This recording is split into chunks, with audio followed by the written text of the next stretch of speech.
Hey, salut à tous, c'est Marvino, j'espère que vous allez bien. Aujourd'hui, toute nouvelle vidéo sur ma chaîne YouTube. On se retrouve pour le 21e épisode des antagonistes animés et manga. Et pour cet épisode, on va parler du grandissime Grimmjow Jaegerjack de Bleach. Mais avant que la vidéo commence, n'hésite pas à liker, à t'abonner, ça fera toujours plaisir. 理屈がどうだろうが、殺せって一言が命令に入ってんなら殺した方がいいに決まってんだろうが。あ？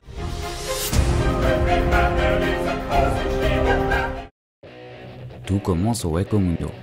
Alors qu'il n'était qu'un Ajuchas, la deuxième catégorie des Menos Grande, Grimmjow traquera et dévorera sans relâche ses semblables, car ayant peur d'une régression au rang de Gillian. Pour cause, il perdrait son individualité et toute sa volonté. Un jour, Grimmjow va croiser sur sa route une bande de 7 holos affamés. Ces derniers, eux aussi contraints par la peur de la régression, voudront dévorer Grimmjow. Mais il les attaquera soudainement, sans qu'ils puissent avoir le temps de riposter. 2 holos seront tués et un autre gravement blessé.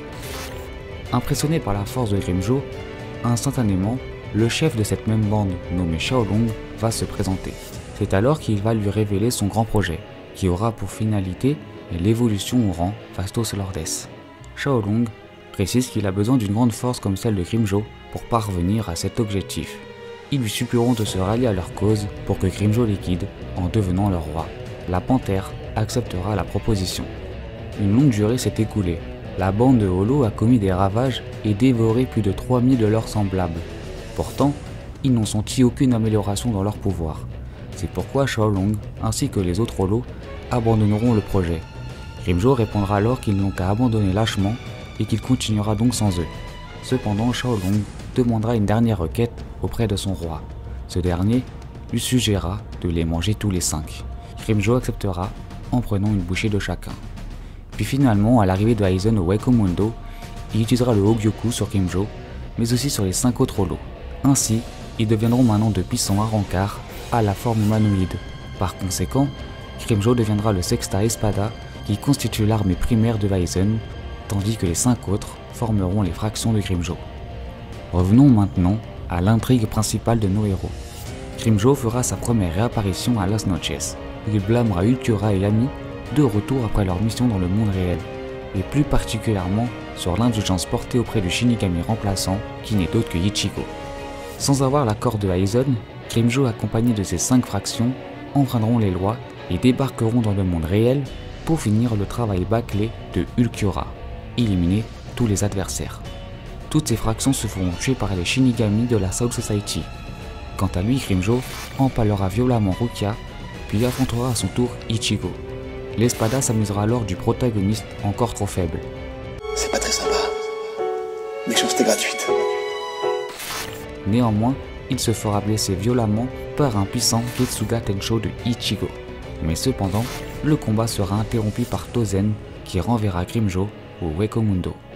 De retour au Hueco-Mundo, Tozen va corriger Grimmjow en lui sectionnant son bras gauche suite à sa désobéissance. En conséquence, Grimmjow sera destitué de son rang d'Espada et sera remplacé par Luffy. Un mois se sont écoulés. Aizen ordonnera une nouvelle mission capitale à Ulquiorra, capturer Inoue pour ses pouvoirs de guérison. D'autres Arrancars seront eux aussi conviés à la tâche, dont notamment Grimmjow. Ce dernier voit cette mission comme une seconde chance d'affronter une nouvelle fois Ichigo. Chose voulue, chose due, les 2 nouveaux rivaux vont de nouveau s'affronter. Mais cette fois-ci, Ichigo semble être supérieur à Grimmjow, fortement handicapé. Mais heureusement pour l'Arrancar, le masque de Ichigo va se fissurer. Grimmjow reprendra alors le dessus. Mais Rukia suivi de Shinji s'opposeront à Grimmjow.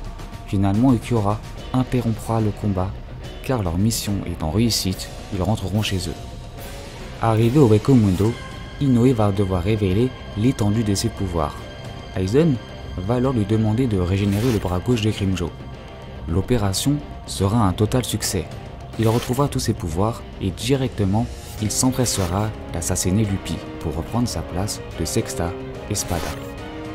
Suite à l'enlèvement de Inoue, Ichigo et sa bande et quelques Shinigami de la Soul Society vont se rendre à leur tour au Hueco-Mundo pour y récupérer Inoue, et par la même occasion vaincre Aizen et son armée d'Arrancars.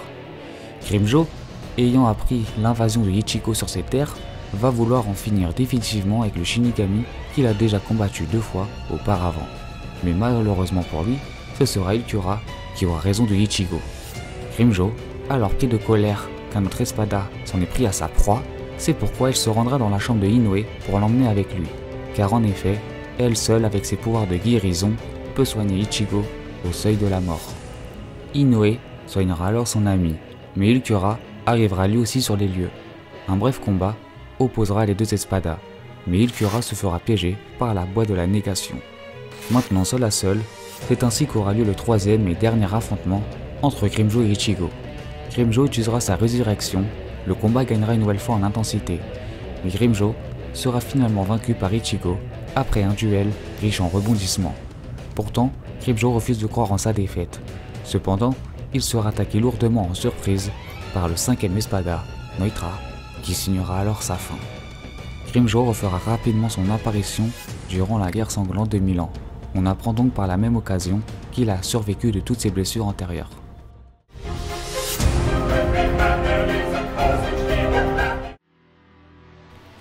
Grimmjow est un puissant Arrancar du rang Hajuchas. Les Hajuchas est la deuxième catégorie la plus élevée parmi les Menos Grande, les plus forts étant les Vastos Lordes. Aussi, Grimmjow est le Sexta Espada, qui sont, je le rappelle, l'armée la plus puissante d'Aizen. En témoigne donc sa puissance. Comme tous les Arrancars, Grimmjow possède un large panel de techniques. Parmi celles-ci, on pourrait notamment mentionner le Sumido, qui permet de se déplacer très rapidement. Et également le Zanjutsu, c'est-à-dire le maniement à l'épée. Et même si ce n'est pas la spécificité de Grimmjow, son niveau s'apparente à un capitaine du côté 13 et encore d'autres. Grimmjow peut bien évidemment lancer de puissants Zero. Mais puisqu'il est un espada, il maîtrise aussi le grand Rei Zero. Il s'agit tout simplement d'un Cello amélioré. Ils sont cependant beaucoup plus destructeurs que leurs prédécesseurs. L'une des grandes spécificités propres à Grimmjow, c'est qu'il adore combattre avec ses mains pour empaler ses adversaires. Cela est dû à sa nature de panthère quand il était encore Hajuchas.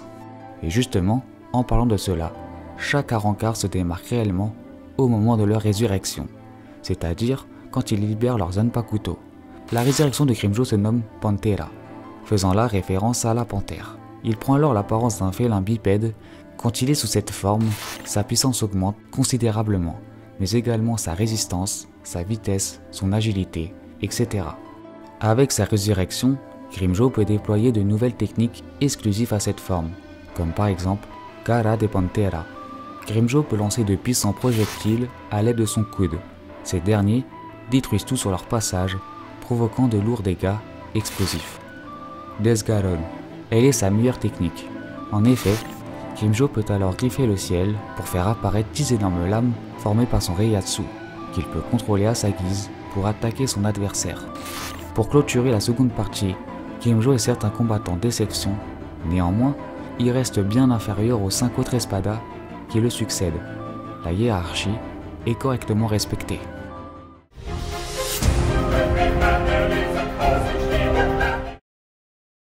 Premièrement, pour commencer cette partie sur l'analyse de Grimmjow, il est important de comprendre ses origines, ses symboles et l'aspect de la mort qui le représente.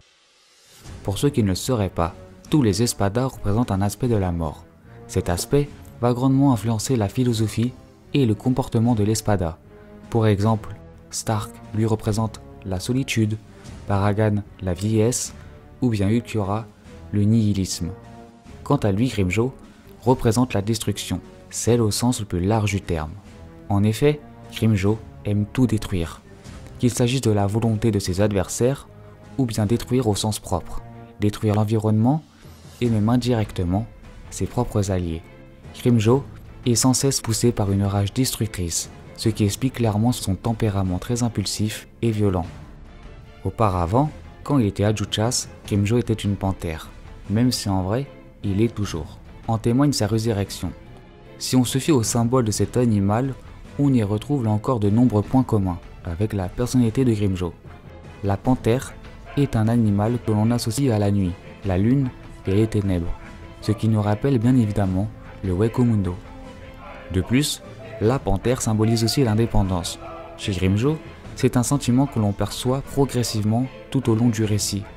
En effet, Grimmjow a un tempérament très rebelle. Il n'aime pas recevoir des ordres et préfère agir indépendamment de sa personne, n'écoutant que ses désirs personnels, à tel point qu'il a à plusieurs reprises dérogé aux règles sacrées émises par Aizen, son maître tout-puissant. Encore une fois, je ne sais pas si les similitudes avec la symbolique de la panthère sont un hasard. Taiyo Kubo a déjà prouvé son génie de la même manière avec d'autres personnages. D'ailleurs, je t'invite à voir cette vidéo si tu ne l'as jamais regardée. Il y a encore une chose qui est intéressante avec Grimmjow. Pendant son court flashback, on en apprend un peu plus sur le monde des Holos. Ces derniers ont eux aussi leur objectif et leur peur. Effectivement, les Holos, avec une personnalité, souhaitent devenir des Vastos Lordes, mais pour cela, ils doivent continuellement dévorer leurs semblables pour évoluer, et s'ils ne le font pas, leurs plus grandes peurs surgiront. On la nomme la régression. Cette peur explique grandement tous les conflits présents dans le Wako Mundo. Une anarchie où les plus faibles se font manger par les plus forts, où les inégalités de rang se font clairement ressentir. Les Holos inférieurs aux Vastos Lordes sont alors confrontés à un destin quasi immuable. Grimmjow étant lui-même concerné par cette peur de la régression, ce qui explique aussi sa combativité féroce. Sinon, pour parler de ce personnage de manière générale, je l'apprécie énormément, et je pèse mes mots. Il est très facilement dans mon top 3 des personnages préférés provenant de l'univers de Bleach. Grimmjow est mon espada préféré devant Ulquiorra. Alors il est certes beaucoup moins complexe que son compatriote Ulquiorra, mais justement, je pense que c'est ce qui fait la force de Grimmjow. Un personnage facilement compréhensible et lisible, tout en étant complètement badass. Son chara-design est monstrueux et les expressions de son visage collent parfaitement avec le comportement du personnage. Sans oublier sa rivalité avec Ichigo, accompagnée de tous ces affrontements incroyables qui vont sans cesse agrémenter le récit. C'est donc pour toutes ces raisons qu'il est incontestablement l'un de mes personnages préférés, tout animé et manga confondus. Voilà pourquoi je me devais un jour de faire un épisode sur ce personnage qui a bercé toute mon adolescence. Bah, vive Grimmjow en fait. Et voilà, c'est la fin de cette vidéo. Donc si la vidéo t'a plu, n'hésite pas à liker, à t'abonner, à commenter. Bref, tu connais le charabia. C'était Marvino, à très vite.